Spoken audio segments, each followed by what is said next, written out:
I was thinking about Willy Wonka too, Matt, when we were at that campsite. It was Awesome. like it was definitely quite a feeling. But Michigan's wonderful, folks. Go out there, get out to nature. Certainly, that's one of the things that can help cleanse us right now, right? Wolverines notwithstanding. Yes. Ha, yeah, yeah.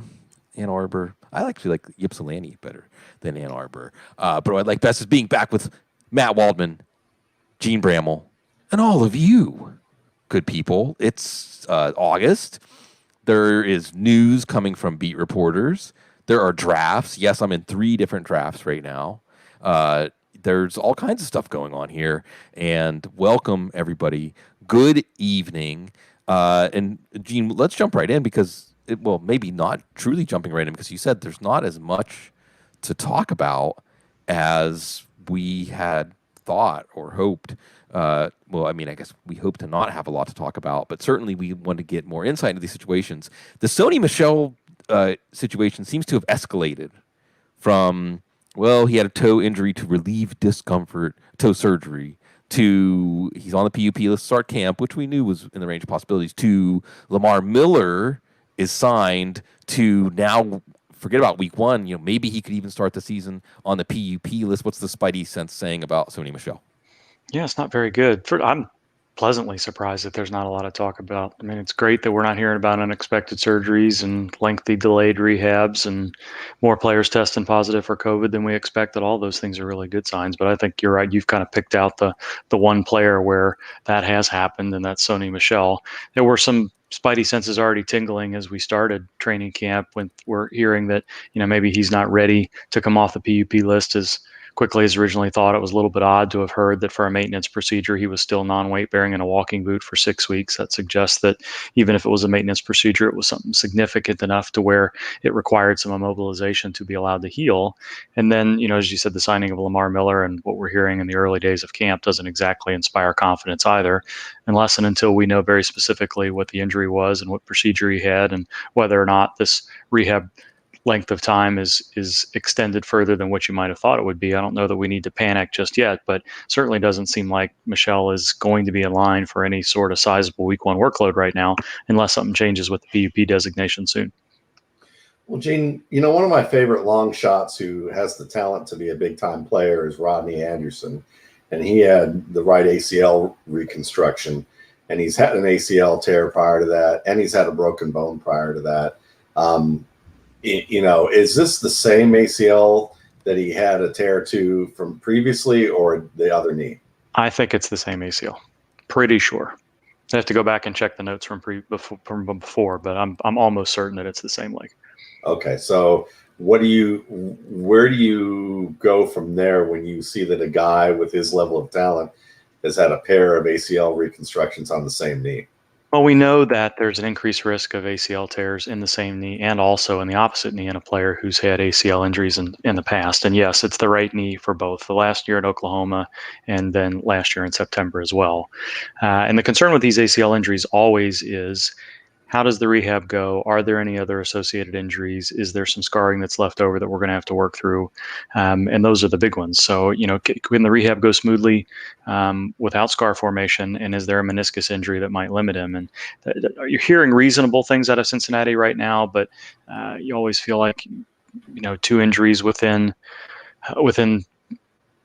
probably 18 months, somewhere in that range. I don't remember exactly how soon his knee injury back in Oklahoma was in terms of the season, whether it was early or late, but just it makes you wonder whether or not it's something he's going to be able to recover from. So we know that the Bengals liked him enough to take him in the 6th round, even after coming off that ACL injury. And they liked him enough last year, to even give him a chance to come off the PUP list in order to play last year. So, but he's a player that you'd have to see get back on the field, have the same level of explosiveness that he had before, and hope that he's able to do so. Spence Ward didn't have an ACL. Why does he need one? That's right. Didn't have either one. Well, when you grow up without an ACL, you spend your entire life strengthening and you're stabilizing muscles and making sure that your knee knows how to function without an ACL. So it's not ideal, I wouldn't say, for a football player, but it's a little bit easier to go 20 some odd years without one versus 10 months without one. Gene, got a question from Robert in the chat room. Curious about your thoughts on early soft tissue injuries, a la T.Y. Hilton.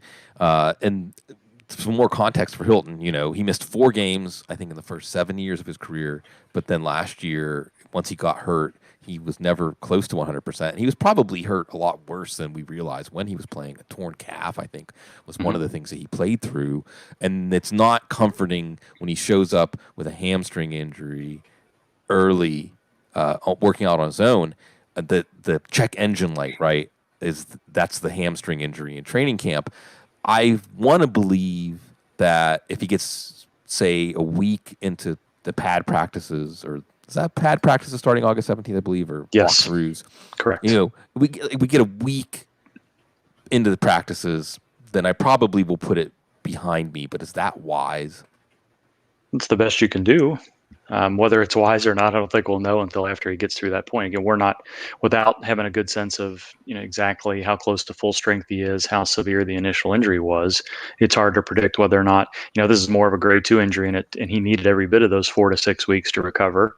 Then we're going to have to be worried about him well into the regular season until we see him put a number of high workload days behind him without a setback. It was a very minor injury, and they were being extra careful with them, knowing that there was going to be a ramp up period, and he'd have, in these 17 days, the second half of it would be sufficient, and they're not planning on doing a ton with him during those helmet and shell practices, and then in the padded practices, the 10 and 21 days, then maybe we don't worry about it all so much. And I think it's reassuring that they were comfortable bringing him off the PUP list at some point in the strength and conditioning period, which, we say strength and conditioning, that doesn't mean that they're just out there running sprints and whatever else. They are allowed to do position drills. They just can't do it under contact and with pads, and there's a limited amount of time in the day to do it. So they're still getting 90 minutes or so of individual drills with running routes and everything that goes along with that. So he's already going to be doing some football specific situations. So I think you're correct. You always think of that kind of 7 to 14 day time range as the highest risk period for a re-injury. And if he gets through that well, and they're allowing him to practice on consecutive days, and he goes through padded practices without much issue, then I think we're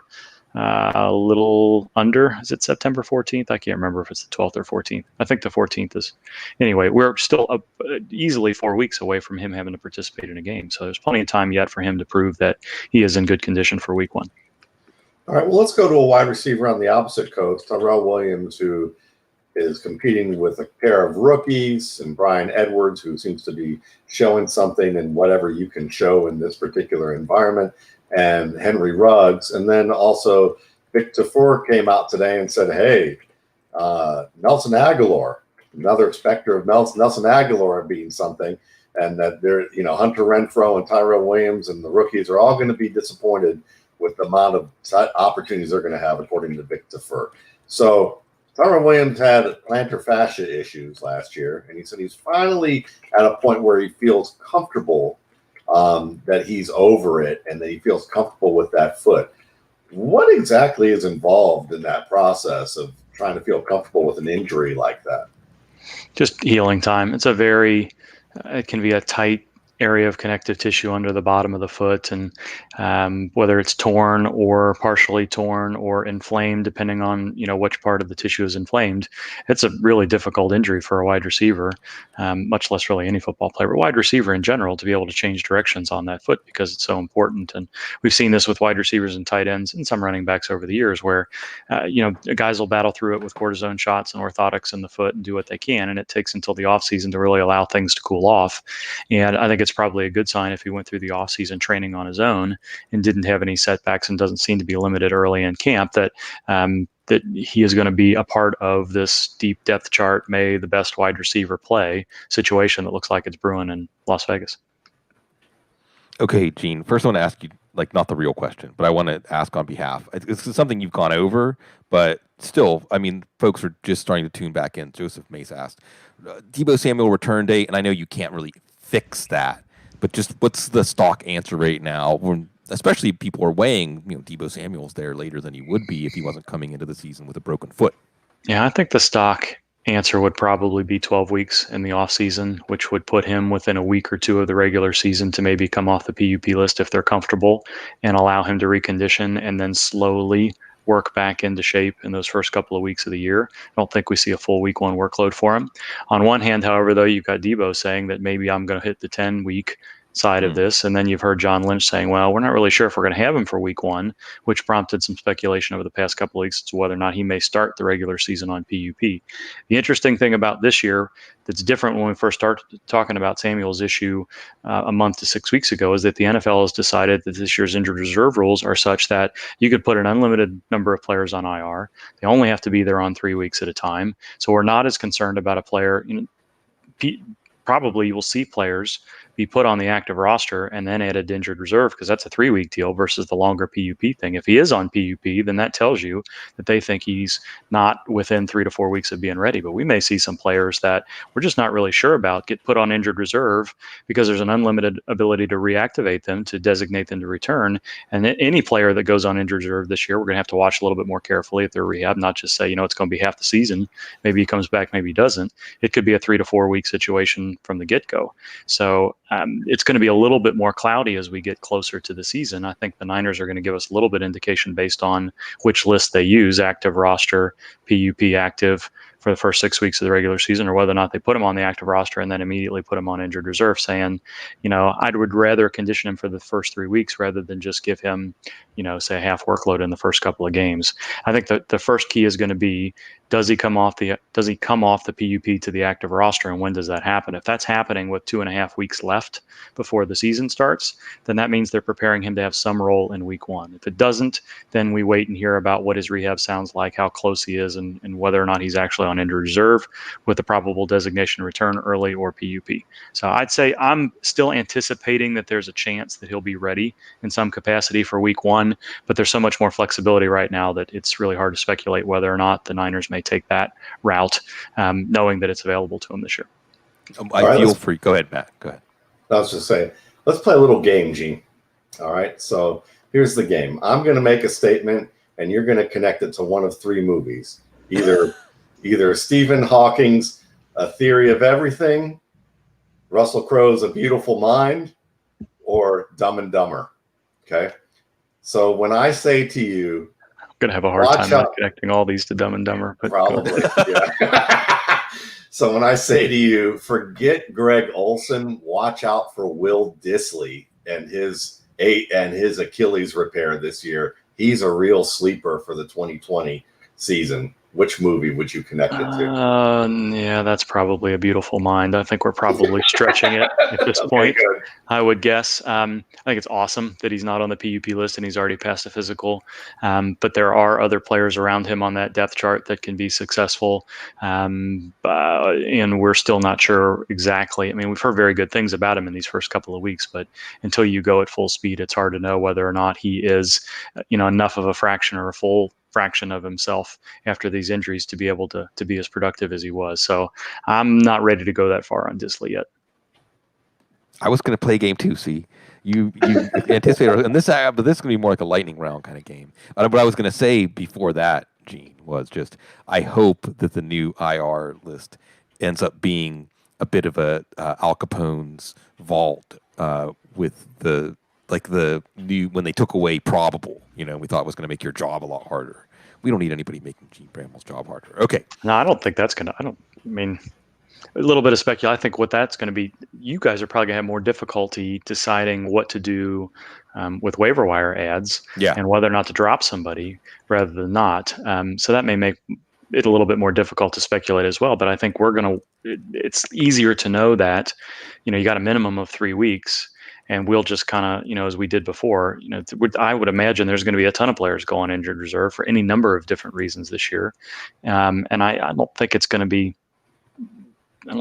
all that difficult to decipher. There'll be a few players where we're just not sure, but those players are going to be, we know that they're going to be out a minimum of 3 to 4 weeks. And the decision is going to be, is it going to be 4? Is it going to be 6 to 8? So I'm not too worried about them coming off and on around 3 weeks, but that's going to be that sweet spot later that we'll have to work through a little bit. Okay, here's the game. And look, you can react, and you're good at saying or conveying little, but a lot with the little you convey. So you can really react. You can react with words or just your facial expression or even nothing. Even just the lack of a reaction is sometimes extremely meaningful. And I know that you haven't Well, we probably haven't done any drafts yet. So in some ways, I'm asking you to delve into Jene Bramel, the fantasy player, more than Gene, the fantasy analyst. But I'm just going to say names, and you can just react. And then, these are all going to be names that we talk about a lot. Basically, the idea, Gene, is kind of like when you're going to doing your drafts, is this going to be a player that you're going to consider, or how are you going to feel when it's time to think about taking them? All right. Okay. Will Fuller. How's that for See? facial I love it. Love it. So, I mean, that's the question there will be, what do you think his opportunity is going to be, and whether or not the opportunity in that offense is enough for you to. So I've done Scott Fishbowl. That's the only redraft I've done. Sure. Where are we ADP wise on like Fuller? seventh round? Being looked at. So he's being looked round. at as a wide receiver 3. Yeah, here's your wide receiver 3. I'm not sure that I'd want to count on him as a week in and week out starter right now until he proves that he can get through a couple of weeks without a soft tissue injury in an unusual situation like this where we don't know where his conditioning is. Okay, I'll give you, and I'll just do a couple more so we can come back to this. I'm going to have to resume this game. This is a good one, and I'll give a round also so that we can make it more specific. Okay. David Johnson in the 4th round. I don't know that I'm really concerned about David Johnson from an injury standpoint. I think conditioning issues, the lifespan of a running back, injury or otherwise, would be more questions for me there than anything else. So I'm not too nervous about, although it was a little bit weird how things have gone with his wrist in the past and how last year's injury sort of progressed. I don't have a high concern about his durability necessarily. He would be a player that I would want to see how would respond in a preseason game. So it's going to be difficult. In the 4th round, probably not. My guess is from the little I've done, there's going to be many more attractive wide receivers in that range than running backs. Yep. Article idea, players we would have liked to have seen in the preseason, just so we feel a little bit better drafting them. Maybe Evan Ingram would be one in the 6th round. Not 6th round. So you're asking all the right questions, right? So that's exactly where you'd like, man, I don't know, because I think your drafting decision-making process there is going to be, am I working to prioritize Kelsey and Ertz at all at the beginning? Or are there a couple of guys I identify a little bit later that I'd rather have much later? And I feel like almost always, unless you are absolutely sold on that 4th, 5th, 6th, 7th tight end off the board, it hardly ever makes sense to take a tight end in that range, just because there's going to be attractive options, or there's going to be somebody with some sort of similar upside a little bit later. But again, from an injury standpoint, I think his recovery seems like it's gone well. We have seen other players recover well from Liz Frank injuries in the past. But that ADP, with that potential issues with the offense, with other players either before, if you really want to tight end, maybe you prioritize, the guys earlier, Kittle and Kelsey, or you're just as happy to wait until the 10th, 11th, 12th round and pick your upside guy from there. That's the Jordan Reed round, by the way. Right. So truly, maybe that's an idea for somebody else as well. How often does that particular tier of tight end really work out well for you? Yeah. I don't know the answer to that, but that would be my first gut feeling, which is if I don't really love a player in that range, then you may as well just take a guy 6 rounds later that's going to have some sort of, you can tell yourself a story where which there's some upside to be gained there. Yeah, Matt, you have the conch. I have the conch. Or the conch. Or the conch. Yeah, there we go. There we go. What other way? Fritters. So I guess the question I have for you is this, we got a chance to see the testing rates this week in terms of over 100,000 tests and 1% or less than 1%, which is really encouraging from the point of view that at least, from a bubble standpoint or whatever they're doing right now, the players seem to be taking this fairly seriously. But then the question comes, what happens when they have to actually interact with each other where they actually do football things and not combine-oriented things? And then also what happens when they are now basically normal citizens outside of training camp again? So what are your thoughts about, not necessarily to tell me whether you're optimistic or more pessimistic about this, but just give me your typical measured response about what we need to be keeping an eye out for to, on either end of the spectrum here. So those numbers spoke to me in three ways. One, I think it's awesome that relatively few players have been affected so far, in the same way that I would be rooting for relatively few people around the world to be affected by this. And I think that partially shows the second thing that it said to me was, one, the players are taking this seriously. They've learned some of the lessons from NBA, professional soccer, NHL, MLB, and know what it may mean if more of them test positive in terms of week to week in the regular season, whether or not they'd have to push things back, having training camps canceled, what have you. And that what they've decided to do is working so far.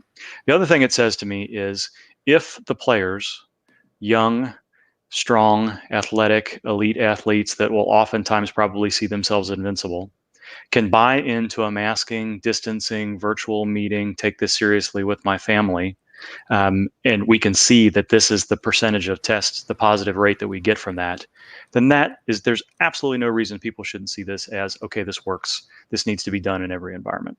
And then you hit on the final thing that this says to me, which is, as awesome as this is, the NFL has really not stressed itself in the maximum way that it's going to be stressed yet with travel during a respiratory virus season, like there always is from September and beyond, and with them competing on the field. Now, I think there is going to be some risk of competing on the field because those players are going to be outside their bubble in some respect. A team is going to travel into their, you're either traveling or a team is traveling to you on the field. But in general, even though that's a high risk environment with probably lots of viral aerosolation and what have you, I think the day to day, who's in your bubble, who is not, is going to tell the tale about how many players test positive or not. So, for example, the Marlins and the Cardinals went through fairly sizable team outbreaks, but didn't in this, it's not the same as football, but they're out there on the field, they're standing next to each other on the bases, they're at the plate next to the catcher, and we didn't see umpires, opposing players, opposing staff members test positive in large numbers. So that's going to be a little bit different with football. It's going to be a little bit different with each one of these sports as we get into respiratory season. But I think it is very reasonable to say that the NFL had the fewest number of intake positives of any professional league. I think that's accurate to say. I don't know about all the European soccer leagues, but certainly is the case when you compare it to MLB and the NBA. The NBA's bubble system is working well. Hopefully the MLB is working some of its kinks out, and we've seen soccer and hockey do very well for lots of different reasons. So the primary stresses are not there on the NFL yet, but boy, you're a lot more optimistic about the ability to navigate those things when we've now gone a month or more of, all right, that you're reporting on July 28th or sooner in certain cases with veterans and injured players and rookies. And we are now 3 weeks into this, and we're not already seeing some spikes of cases, which, again, knowing what's happened in Florida and St. Louis in Major League Baseball, having all those players in the locker room, knowing that there's 80 players and all the support staff, very easily could one or two infected players get in the locker room, and we've already seen some spread. So the fact that 32 teams have been able to navigate this reasonably well so far bodes pretty well, and we'll see whether or not that momentum can be sustained into some of the stressors that we're going to see in the coming weeks and months. Yeah, but Gene, when the NBA teams got eliminated and they said, like, have a meal and get on the road, get out of here, wasn't that rude? Couldn't they have been nicer when you get eliminated from the bubble? The NFL is just nice. It's a different type of reality show this year in so many different ways. It is. Okay, last question I've got for you. I want to take Corey Davis in like the 17th round, which, that's about it's the Devontae Parker theory. Like, this is the year, right? Sure. Apparently he said, or it was Taylor Lewan said on his podcast in February that Corey Davis was bothered by a toe injury last year. So that's my excuse for how he played last year. But he shows up to camp still on the PUP list, or put on the PUP list for some sort of off-season toe surgery. Mm-hmm. What's our solve for X in what kind of surgery? How severe was the injury? Looking back, what can we get X here as the value? I don't know. I think there's too few variables to solve for X. But I think the variables you want to see are how soon they allow him to start doing things. So he's another player that the closer you get to the regular season, Samuel, Sony Michel, the closer you get to the regular season, and they haven't been cleared for football-related activity yet, then you know that then we're then week to week into the season, and which one of these teams are going to push their players to return a little bit sooner in the regular season, and which one of these teams are going to give their players a little bit extra time to fully recover, and when they do come back, are we fully practicing or not? So there's any number of things that the toe could have been. I think the speculation was that surgery was done relatively recently, but they didn't really disclose when it was. So it could have been any time in the off season. And if this is something that happened in February and he's not off the PUP list and has stayed on there for a week now, then we're nervous.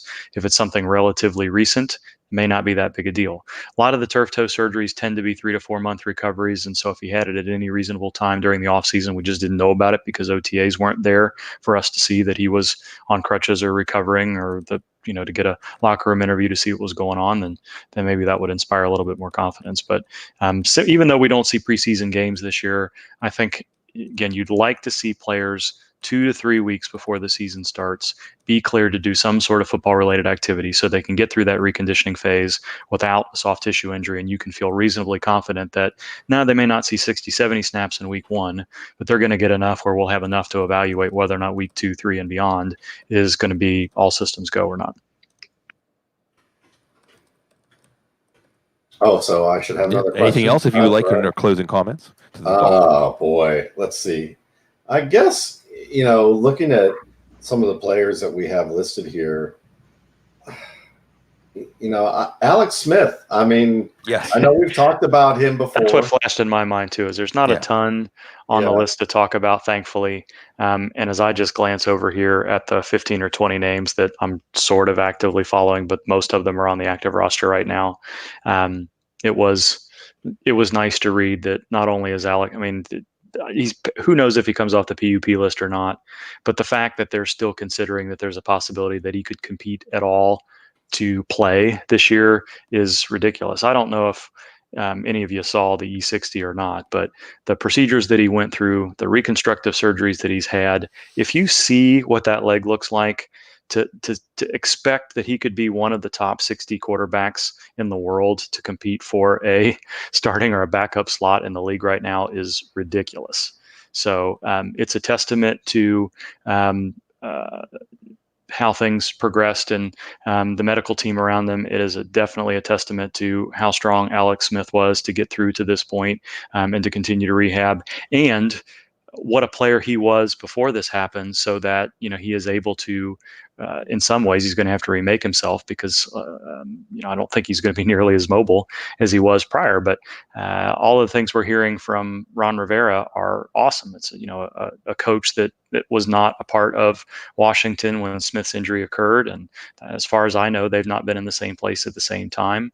So there were a number of hedges in the statement that Rivera made last week, but to say that we're going to give him a chance to compete when he's ready is amazing at this point in his career. So I have been, from the beginning, I've pretty much said, career is over, doubtful, and I've still got doubtful return on his chart here, but the progress he's making is calling into question whether or not doubtful is a reasonable thing or not. I still think I'd still classify him as a long shot, but for us to even do that and not just do it out of kindness and respect for what he's done so far, but do it as a, doubtful means it's not a zero chance, is amazing. So he's not Santa Claus, but he could be like the poster child for Arbor Day right now.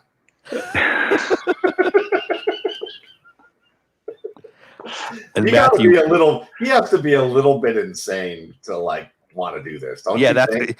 It's funny. There's got to be a little insanity check. I mean, in a good way, but also in a way where you're like, yeah. I mean, I just got to imagine his family going, "You're crazy." Matthew Riley points out in the chat room that he's had generational money for his whole career. Remember, when he was number one pick, the number one pick was fully made for the rest of their lives. And Bradford money, yeah. Right. He got at the time ridiculous money at the time, and he got other great contracts. So yeah, you're right, Matt. It's Go ahead. No, I mean, this may not be about, and maybe it is. I mean, it is in some respect, but I would imagine this is more about I'm going to challenge myself through this rehab process and find out exactly everything I'm able to do. And I believe in myself enough to do it, more so than it is. I am looking to get the poop kicked out of me on a regular basis behind this offensive line. And there's some suspension of reality that happens on the football field every year from Pee-wee football to the last day you're on the field. So, I definitely understand where you're coming from there, but many players are in the league because they are not necessarily built and wired like the rest of the world. And I would imagine that that their families are as well, and everybody's understanding of what's going on. And this is a situation where, most of the difficulty here was the flukiness of the injury itself being an open fracture, and then the just terrible bad luck of how that went down and the seeding of the initial wound with infection and everything that it took after that. So to go from not being sure if you're going to survive the night, and he didn't know that at the time. I mean, he got so sick so quickly that, when he woke up some matter of days later, to now being, on the active roster, essentially, even though on the PUP list is just amazing and crazy and ridiculous in so many different ways. And I'm at this point, I think I would have had your feeling a little bit ago, like, Alex, it's probably best to your limb was saved and kind of move on and think about, doing something different. But clearly he's got other things on his mind. And if he pulls it off, it's going to be an absolutely amazing story. He's going to be climbing Mount Everest. Already is. Correct. I mean, that's kind of what we're asking here. Mm-hmm. I mean, really, if you haven't watched that E60 from start to finish, the type of injury that it was, him becoming septic in such a way where they really were not sure whether or not it was not limb saving at that point, it was life saving. And so it's not career threatening at that point, it's life threatening. And then the procedures that he underwent, I mean, he essentially if you're squeamish, you may not want to, but what his lower leg looks like now, because of how they had to reconstruct it with muscles from other areas and what have you, it does not, you would not expect this person to be rec football playing right now, much less a chance to like a shark attack compete in the NFL. Basically? Essentially, yes. Yes. So again, not to gross you all out here, but they had to remove every last bit of infected tissue. And that includes all sorts of things. So what he has going on in his lower leg now is not what was going on in his lower leg 3 years ago. So in order to make that, to reconstruct it and have it to work effectively enough for you to walk is a dramatic situation from a medical and a rehab standpoint that Alex participated in, much less be able to stand in a pocket against the caliber of athletes that are going to be around him and potentially be successful enough to play. Mm-mm-mm. I like the shark attack. I mean, I forget who was the shark on the play, but that's I'm thinking visions of the grass. Yeah, basically. The dirt and the grass was the shark there. Yeah, I don't remember who took him down. Actually, I think it was in that report. If it'll come to me, but yeah, that was it was just like I said. It was the fluke situation of how that situation went down is kind of what happened. Well, I think we can all see that it affected Dr. Jene, which means it was intense. And like you said, Gene, if you're not too squeamish, it gives you a lot of context. You always give us context every week.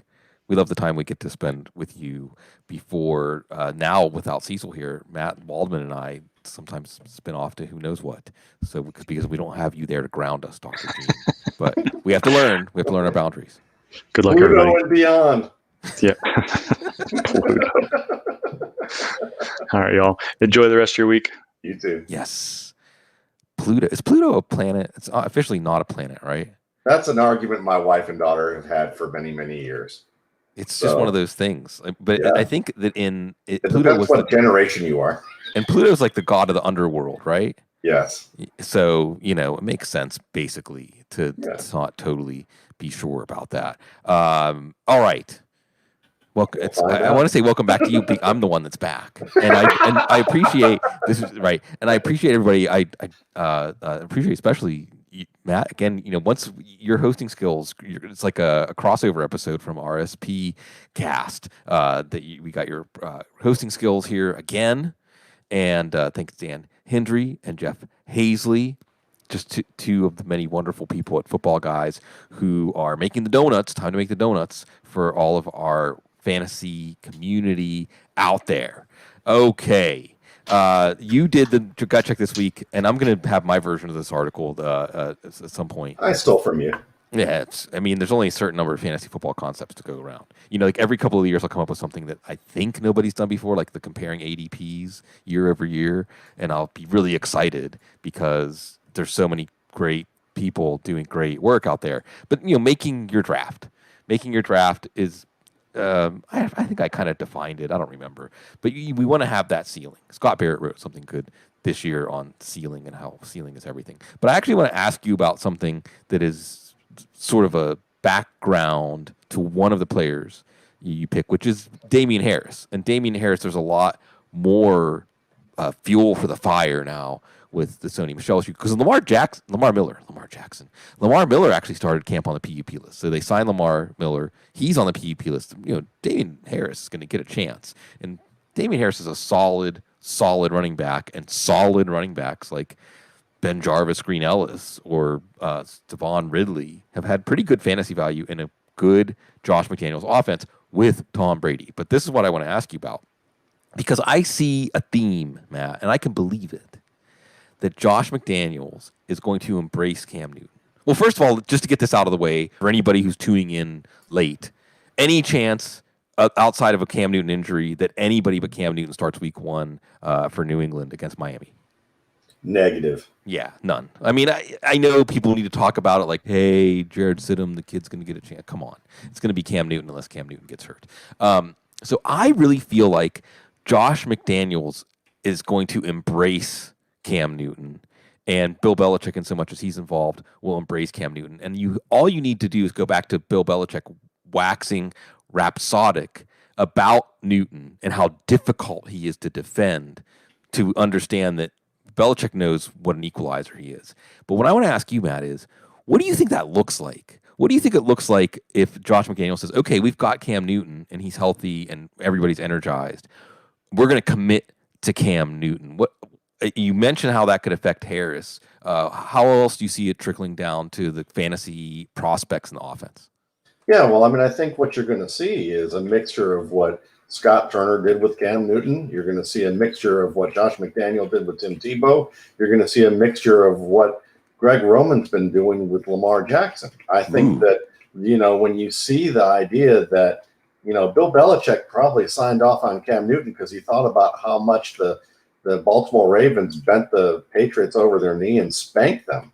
And I think that, they see what you can do with a run game that's impossible to defend when you have to force all defenders to account for all 11 players on the field and not have that inherent one-man advantage. So you're going to see the run game be a very important part of this. And when they realize that Sony Michel, who, if they could have, with Cam Newton, they would have enough opened up lanes for the running backs to have an advantage, when they realized that, well, Sony Michel might not be healthy enough, and that's always been a bit of a risk.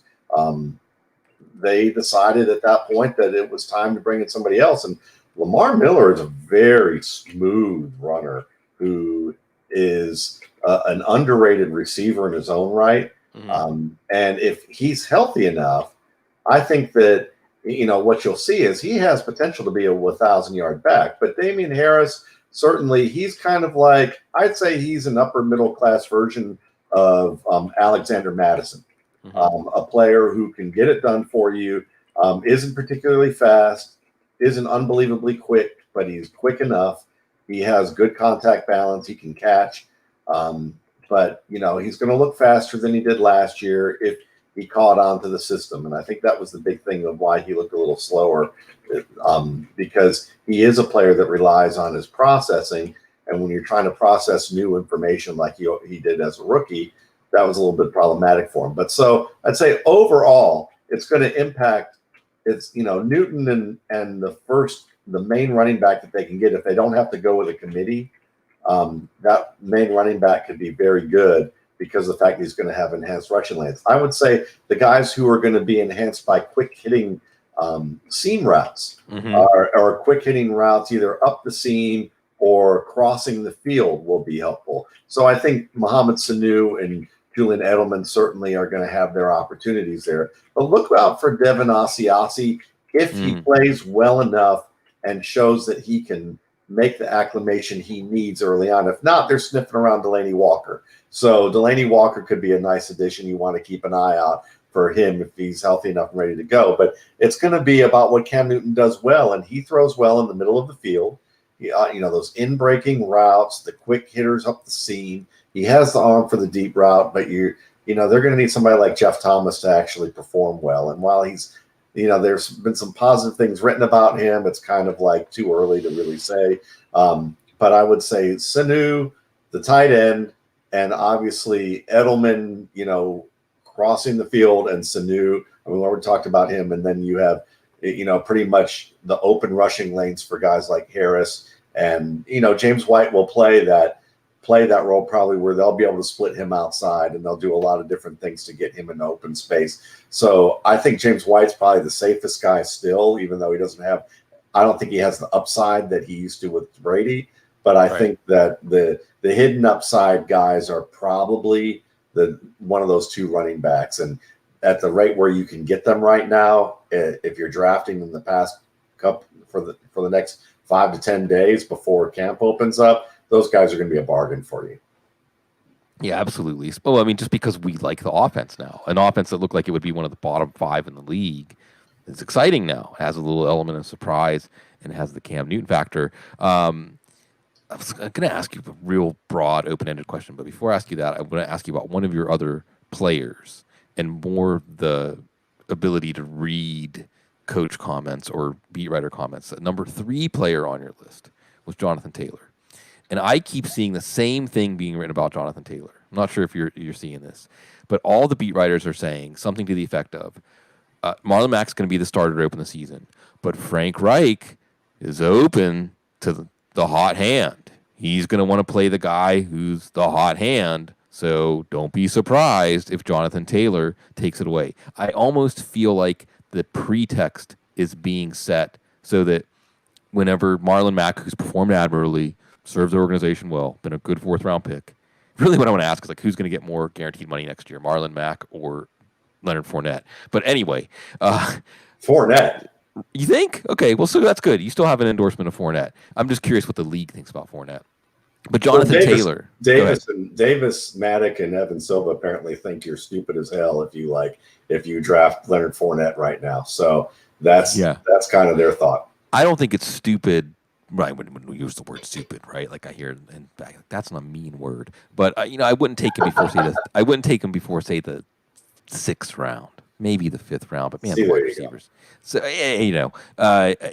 but on the Jonathan Taylor, so here's where I am with this.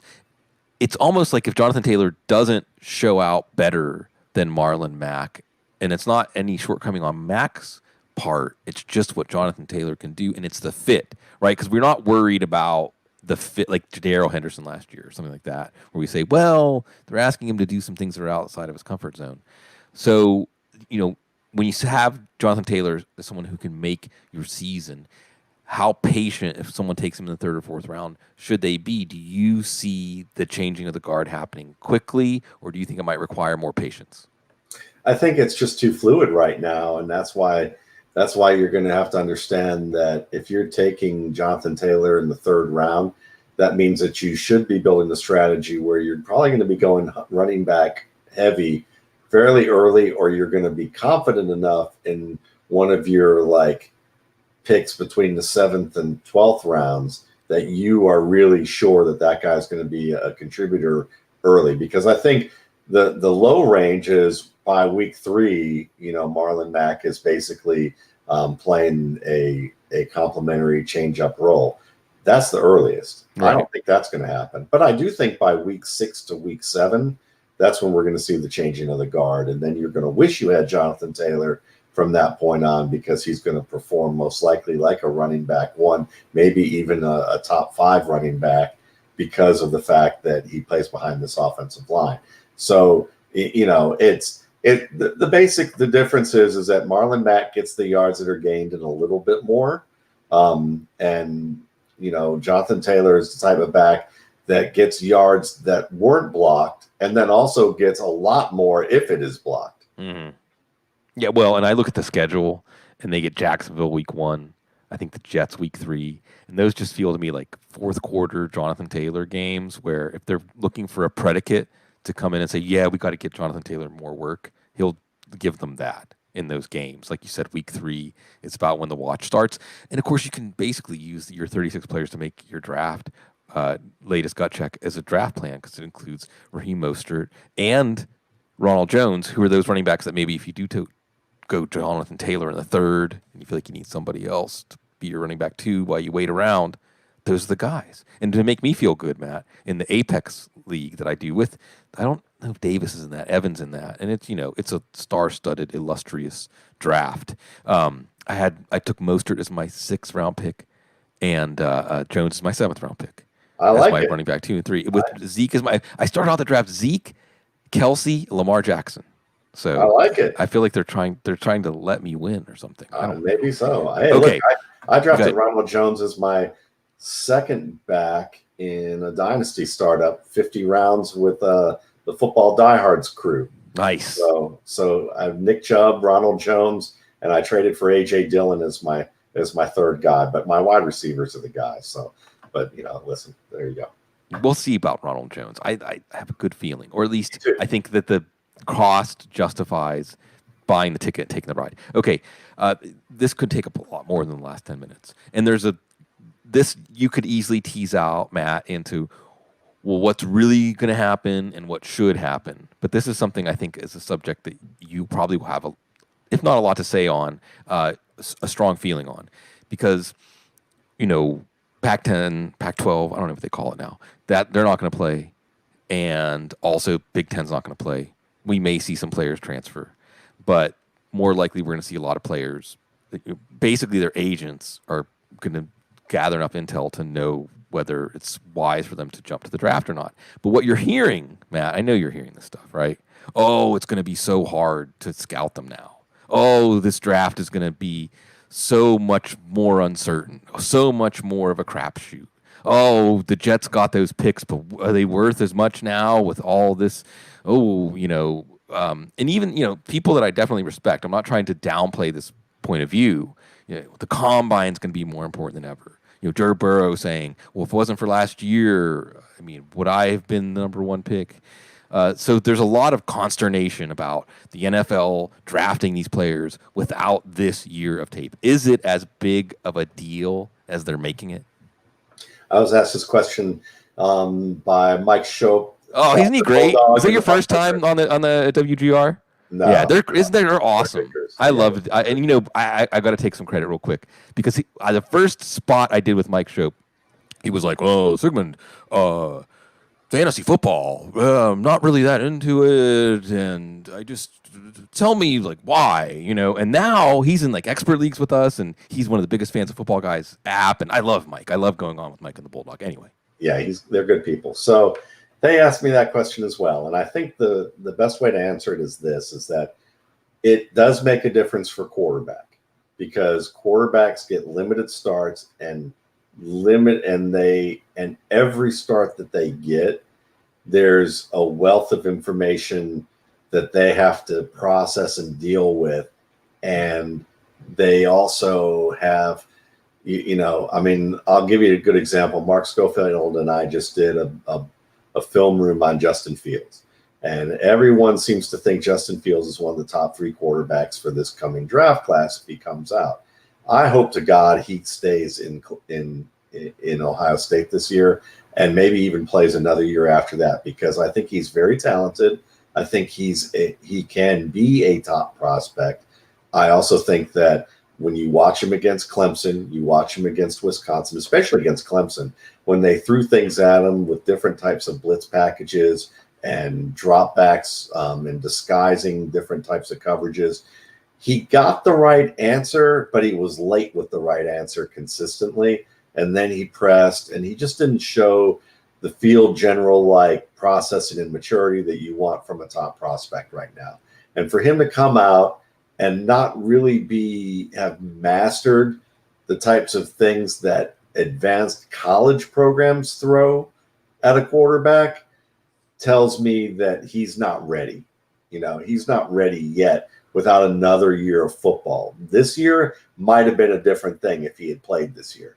But if he didn't, again, I would hate to see him come out in that situation. I think for quarterbacks, that's part of the deal. It's like you need that acclimation opportunity to really see enough. A running back, a wide receiver. Listen, wide receiver, they might add a couple routes to their tree, still not run them perfectly. They still may add some abilities to release against press coverage, but still don't know how to use their step width and depth to actually maximize that knowledge. It's like someone a musician who knows a ton of licks but can't play any of them really well. That's what sometimes you have with some of these players. Defensive linemen, offensive linemen, same thing. If Tyler Biadasz, I don't remember his name, Biadasz, the center Outland Trophy winner, or Remington Trophy winner, I don't remember which one it is, who from Wisconsin. Right. Had an injury. Before the injury, he would have been a first-round pick. Now he was like a fourth or fifth-round pick. Right. Probably will play like a first-round pick if he gets back to health. So to me, it's twofold. For quarterbacks, yes. For certain players who maybe were coming up from the JUCO ranks, who could have really had a shot or transferring somewhere, and this is their first opportunity to start, yes, it would have been a lot more helpful to have that type of tape for those players. And for quarterbacks especially. But for the rest of the guys, to be honest with you, all that is selling clicks, selling podcast views, and the business shtick of my industry of NFL draft analysts. In the same way that I love Greg Cosell. It was an honor to be able to have interviewed him and talk with him. But, come on, folks. Every time before everyone got the all-22, he knew what to do. He was savvy. He was like, well, you really don't see everything if you don't have the all-22. And he still, I think, probably says it on every radio show. And, who was the only person who had the all-22? Right. Greg Cosell. So, of course, he's going to say that. It'd be like me saying if, suddenly carrot juice was like the cure for like coronavirus and I owned a carrot farm and there weren't any other carrot farms around, I'd be like, well, it'd be the same thing. And that's what all the draft analysts are doing. It's harder. You're going to want to pay attention to us, Well, if you like the draft, you're going to pay attention to us anyway. Yeah, I like the point that for some players, maybe it will avoid some sort of catastrophe and keep things intact for them. Okay, another sort of big picture question, because I just saw Jordan Palmer. And isn't it great that is Jordan Palmer like the advisor to the stars when it comes to quarterbacks now? It feels like he's certainly grown into a role of being one of the coaches that these quarterbacks choose. That's for sure. Yeah, and I never would have expected that, little brother Jordan Palmer. But he or Tom House. I still have his Afro baseball card with him getting traded, with the little newspaper headline in the bottom, and he's got this like big frizzy hair that's coming out in Afro puffs out of his baseball cap. And I'm like, wait, that's the same Tom House who's like coaching Aaron Rodgers and stuff? Yeah. So people really missed out for the youngsters out there. The '70s baseball cards and the hairstyles, but baseball. Gamble. The Oscar Gamble, that's the Rudy Gamble, I think, is the guy who does. He's one of the funniest people in our fantasy community who has like the hair and the documentary. Just baseball was a little wilder back in the '70s for sure. It was a lot wilder, really. Okay, last one. So Jordan Palmer said, offensive line play is going to be terrible, hands down. It's going to be the worst year for offensive line play ever. He talked about muscle memory. He mentioned Andrew Whitworth and threw some stuff out there about, defensive line is not going to affect them as much. They can still do things to maintain their flexibility. But offensive line, it's going to be bad. Does that have any validity? When you hear that, does it sound like something that you want to pause and think about? 1,000%. Because, and I've kind of alluded to this in multiple areas and episodes of things, because Ross Tucker brought it up as well, the former offensive lineman who's Mhm. played with just about every, half the teams in the league at one point, it seemed like. And one of the things that he brought up, and it totally clicked for me, because he said it's going to be rough because you can talk about offensive line play in meetings like day after day after day, and you can talk, well, when he does this, you're going to do this. When the tackle does this, you're going to peel off and do this, and you know all your assignments.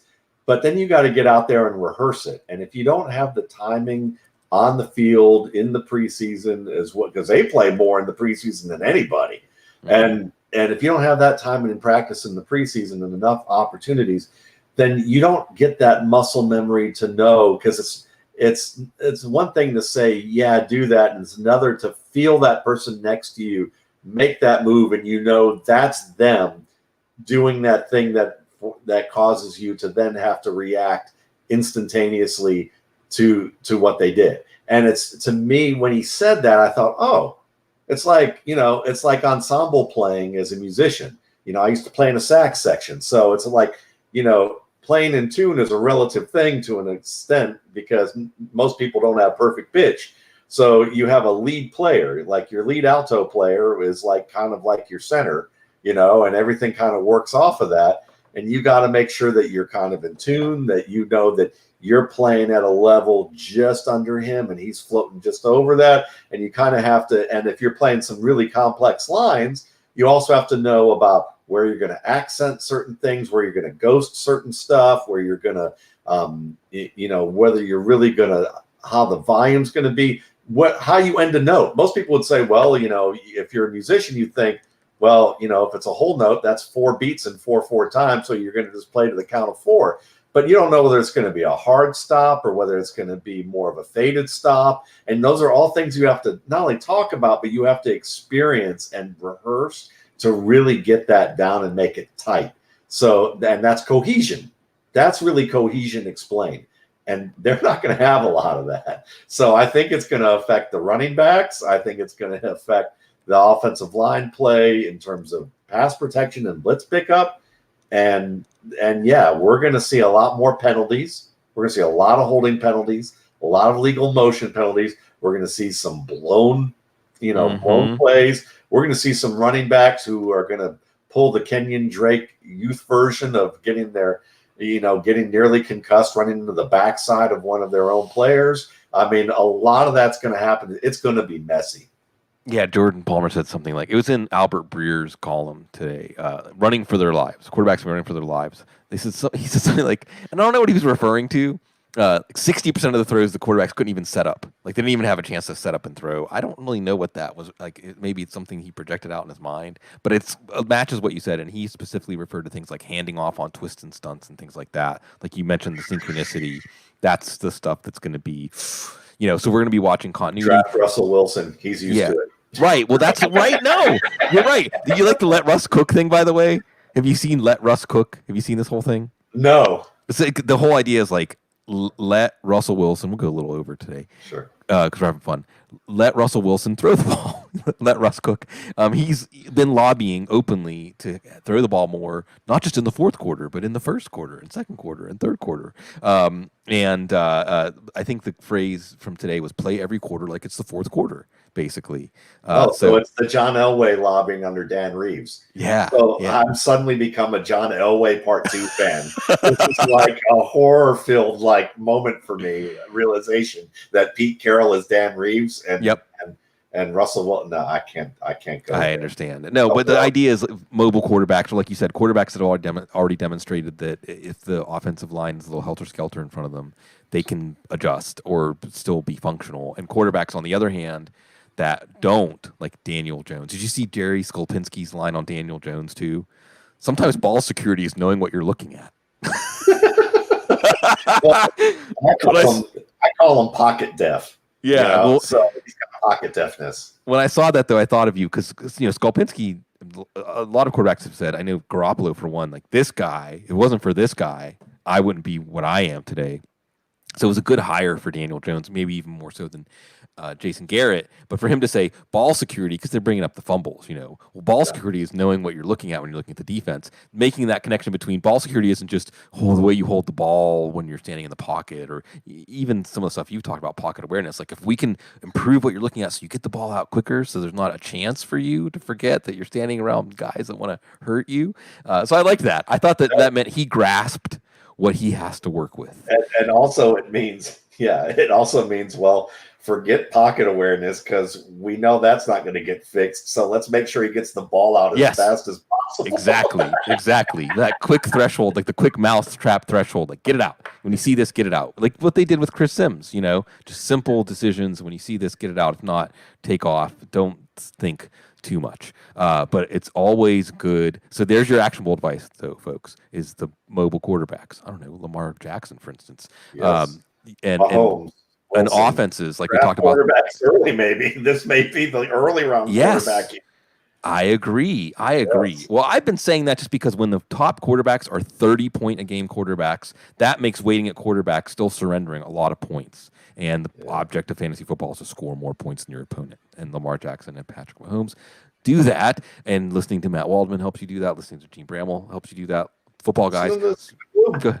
Subscribing to Football Guys helps you do that. $35,000 subscriber contest is up now, by the way. I wonder how many people don't even know, people that don't subscribe, that part of your subscription is an entry in a contest only for subscribers where the first prize is $20,000. It's a really fun contest every year. It's so much fun.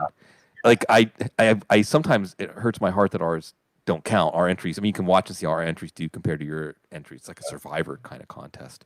But it's one of those ones that after you do your first pass, you want to change it, you want to tweak it a little bit, you want to change it, you want to tweak it a little bit, and you're never quite satisfied, but eventually the deadline comes down. So thank you, folks. Thank you for supporting Football Guys. Thank you for supporting the Audible. Thank you for supporting the fantasy football industry in general. I know even some of you listening right now might not even be playing in a league. I heard from a lot of people this week about interest level in fantasy football, and I know there's a lot of stress right now, a lot of anxiety, a lot of things that are making things in our life change, or maybe not be as important. But just hearing from so many people that are saying, I'm not really into fantasy football this year, but they're still replying to me, and in some cases saying like, hey, there's too many other things going on in my life right now for me to give this the attention I did in the past. I appreciate that. We'll be here when it comes back. Yeah, exactly.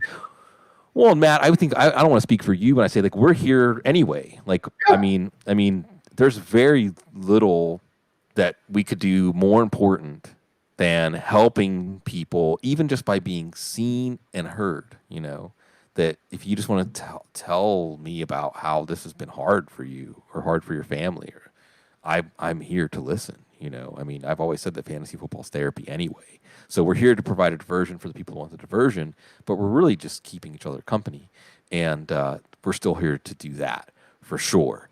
So thank you, everybody. Really, whatever, however the fantasy football industry, I'm making air quotes when I say that, is affected this year, you all have already given us so much just by giving us the opportunity and privilege to do this for as long as we have.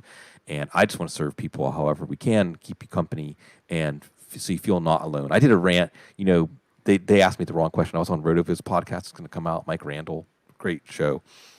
He has a little point where he said, let's thank a teacher. Remember a teacher from your past that helped you. Yeah. And I turned that into like a 3-minute rant on the state of education in our country and why teachers need to be regarded in the same vein as like military heroes, and what kids need most is military heroes and teachers need to be regarded more like athletes, I think. For sure. Because military heroes don't get regarded all that well either. This is true.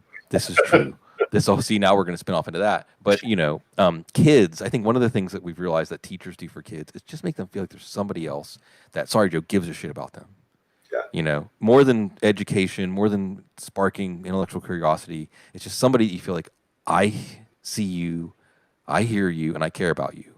And we all need as many people that make us feel that way as possible. And even if it's remote, even if it's in a very small way, that's what I think we want to do for the people in our community. Because, man, you do it for us. You know, we don't have any Absolutely. problem feeling seen and heard, and that people care about what we have to say, whether it be about football or anything else. So more than anything else, whether you're drafting teams or not, and we're still going to give you all the analysis and takes that we do, but also I just want to be a human being present in your world in the way that we can be present in your world. So thank you, folks, for giving us that opportunity. We'll continue to march on. Padded practices are starting. It is seeming more like football is coming every day, and we're going to be there with you to accompany you to that point. So as always, folks, you are so very classy. Thank you. We love you.